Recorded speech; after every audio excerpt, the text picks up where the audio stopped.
Okay, Shalom. First and foremost, I'm going to give all praises, honor, and glory to Yahweh, Bahashim, Yahweh Shai, Bahashim, Harachakwadash. Double honors to the Apostles' Great Millstone, and peace and salutations to the Akim who are tuning into these videos. Alright, so I'm just going to be a quick video, speaking in the spirit, and the topic I'm going to speak on is the Brotherhood. So I'm going to go ahead and bring out this precept, is James 1 and 21. Wherefore lay apart all filthiness and superfluity of naughtiness, and receive with meekness the engrafted word, which is able to save your souls. Yeah, because once you come into this truth, you're gonna have to start separating yourself from the world. All right, so this is a precept to back that up. This is 2 Corinthians 6 and 14. Be ye not unequally yoked together with unbelievers. For what fellowship hath righteousness with unrighteousness, and what communion hath light with darkness? Verse 15 says, And what concert had Hamashiach with Belial? Or what part hath he that believeth with an infidel? And verse 16 says, And what agreement hath the temple of the Most High with idols? For ye are the temple of the living power. As the Most High saith, I will dwell in them, and walk in them, and I will be their power, and they shall be my people. Wherefore, come out from among them, and be ye separate, saith the Lord Yahweh power, and touch not the unclean thing, and I will receive you. Because once you get in this truth, you got to start, respecting the brotherhood. You still have like a family and stuff. I'm going to bring those precepts as well. To hate your mother and father, but pretty much like you have to be wise in this time that we're living in. So like if your family's against you and they're barring you from this truth, then you have to push them off from you. But you can still give reverence to your family. Like for instance, like in this precept, like you can still have worldly friends, high school friends that you've known for years, your neighbor. But at the end of the day, it's the brotherhood and Great Millstone that matters. All right, so it's let me pull out this other precept in Proverbs 13 and 20. He that walketh with wise men shall be wise, but a companion of fools shall be destroyed. And so like all the members of Great Millstone are wise men, because we're all contending for the salvation. Other people, like these other people in the world, they're pretty much fools, and they could be your friends and this and that, but at the end of the day, the Shabbat is for Yahweh, to reverence Him, and the day that you and the brothers at your camp designate, the day that you go to camp, that's the day that you go to camp.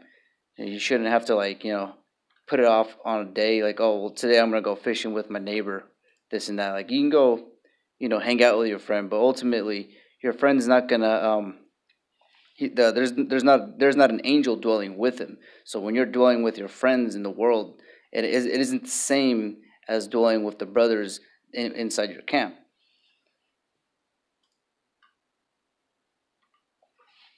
So I'm gonna pull out some more precepts.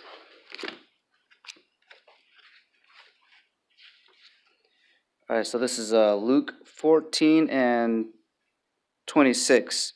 If any man come to me and hate not his father and mother and wife and children and brethren and sisters, yea, and his own life also, he cannot be my disciple. So it's pretty much saying like how I was saying before. Because all your family, they're not going to be in this thing, because the world to come is for a few. Some of the family members, they are going to be saved, with the elect, and them being numbered in the 1/3 and the helps, but not every brother's got it that way.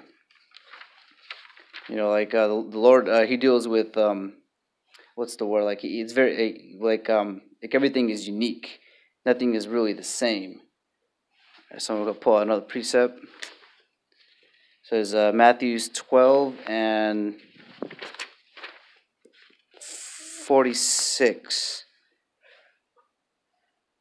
All right, Matthew 12 and 46. While he yet talked to the people, behold, his mother and his brethren stood without, desiring to speak with him. Then one said unto him, Behold, my mother and behold, thy mother and thy brethren standeth without, desiring to speak with thee. Yeah, and as you know, Yahweh Shai, yeah, his dad was Joseph. He was a carpenter, and his mother was Mary, and Yahweh Shai, he wasn't the only person in that family. Like he had brothers and sisters, and not all of his brothers were in the truth. But did he? So the one brother that was with him in this ministry of his, he didn't disregard him just because he said, well, he's family member. That means he's null and void of being brotherly. No, if anything, it's times two because he's his brother of flesh and his brother in spirit. All right, so continuing on, it said, verse 48 says, "But he answered and said unto him that told him, Who is my mother, and who are my brethren?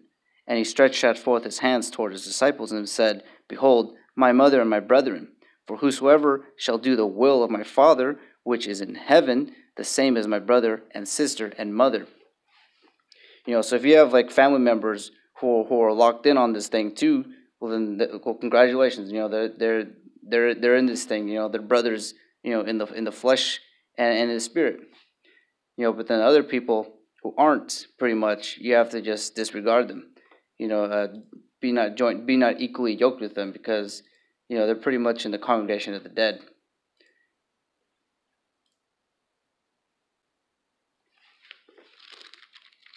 I'm gonna pull some more precepts out.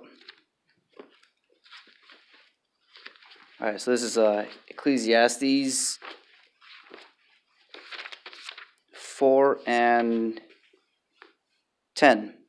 For if they fall, the one will lift up his fellow, but woe to him that is alone when he falleth, for he hath none another to help him up. And this is on the topic we're speaking about, like the brothers within Great Millstone. So those brothers are pretty much there to help one another. Because you're gonna stumble upon this this path of trying to get salvation.